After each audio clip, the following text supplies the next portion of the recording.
I'm going to touch on another book that she wrote, which is The Leader's Myth and Reality.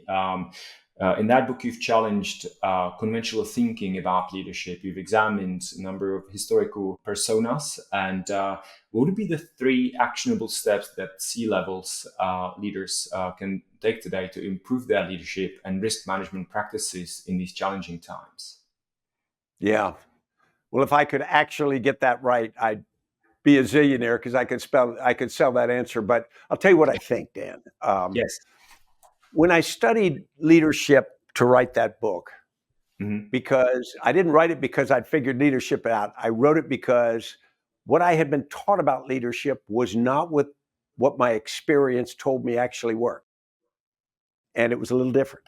And what we are taught about leadership is the great woman or man theory. And that is, if you find the right leader, you put them on a pedestal, you pay them enough money, your corporation's going to be wildly successful, or you're going to win the war, or your country's going to be effective politically. And we hold on to that. And so we're in this constant search for genius and perfection.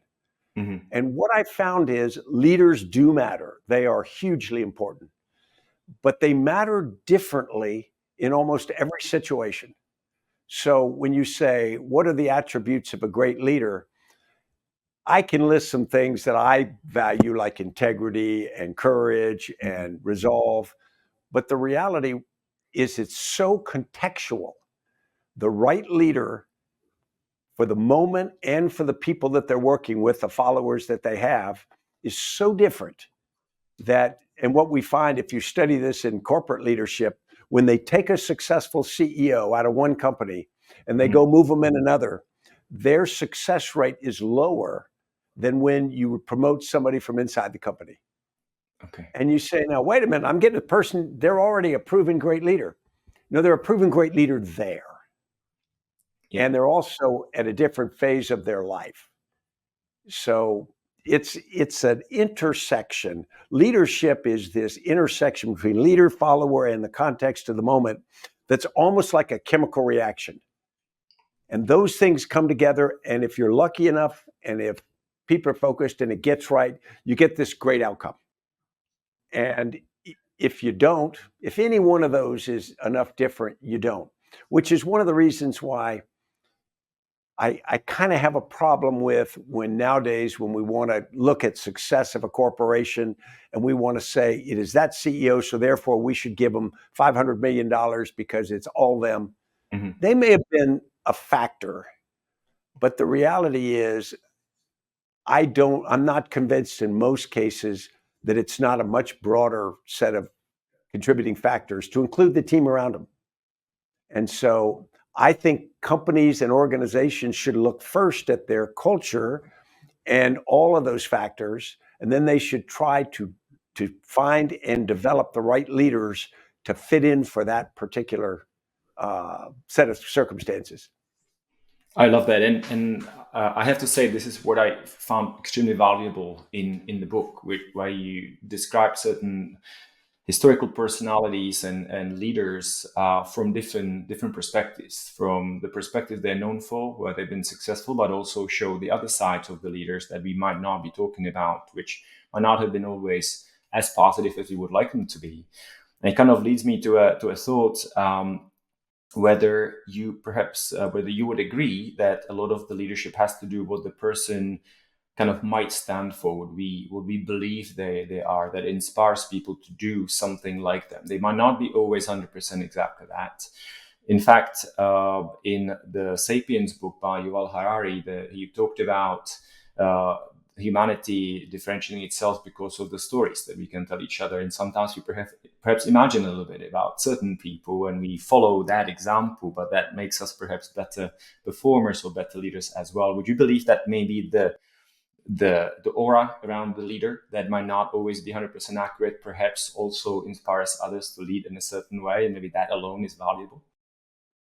I think it is. And I think of, in the United States, George Washington is the penultimate leader because we really can't find a lot of things bad about him. So there are things about him that don't match with current Yes. standards.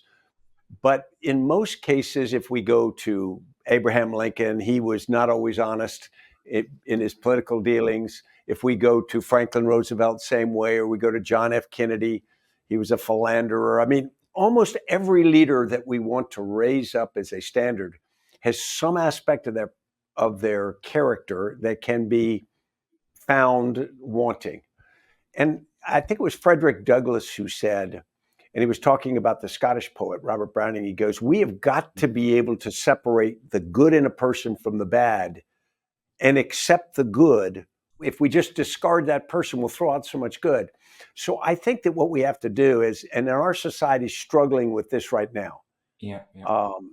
We are struggling with this idea that there's a duality in everyone. And the negative part of us does matter, but shouldn't always define. We should be able to focus on those good things. Now, to go back to at the beginning, here's a problem, because when I look at a leader, and even if they are very successful financially or politically or militarily, if they are too flawed in their character, if they do things that cross a line with me, I have a difficult time with that. I can't respect them. I can't follow them. And so, I'm making a personal judgment that, and I think that's important, to be honest. I think character is just dramatically important, but we can't expect everybody to be perfect all the time or have been perfect all the time. Yes. I think you even described that situation with your relationship towards General Lee. I think you mentioned you had a picture in your study, and at some point you learned more about his historical role and decided that it's not the kind of a leader you would like to aspire to be as well. Is that correct? I mean, Robert E. Lee, I live right now about 75 feet from his childhood home. And I went to Washington Lee High School. I went to the same college he did, West Point. I took the same oath he did, was slightly modified later. I lived in Lee Barracks at West Point.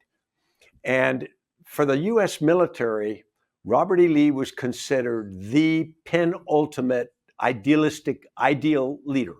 He was courageous, he was effective, he was personally disciplined, and all these things. And we just sort of ignored the fact that he also ran an insurrection against the United States. And in fact, as a general, he killed more American soldiers than any other general in history. Any foreign general never killed as many United States soldiers as Robert E. Lee did. So, I mean, that's a huge tension. Yes. And it took me until about 2017 before I took down a painting that my wife had given me of Robert E. Lee. I don't think he's evil now. I think he was just wrong. He hit a point in his life where he got to make an incredibly important decision, and he got it wrong. And I think there are a lot of people in life who've gone back. We look at other movements in other countries where either a dictator or somebody, and people decide to follow that person or become a part of that. And in the sweep of history, it looks wrong. But in the moment, it's probably more understandable than it might be when we look from a distance.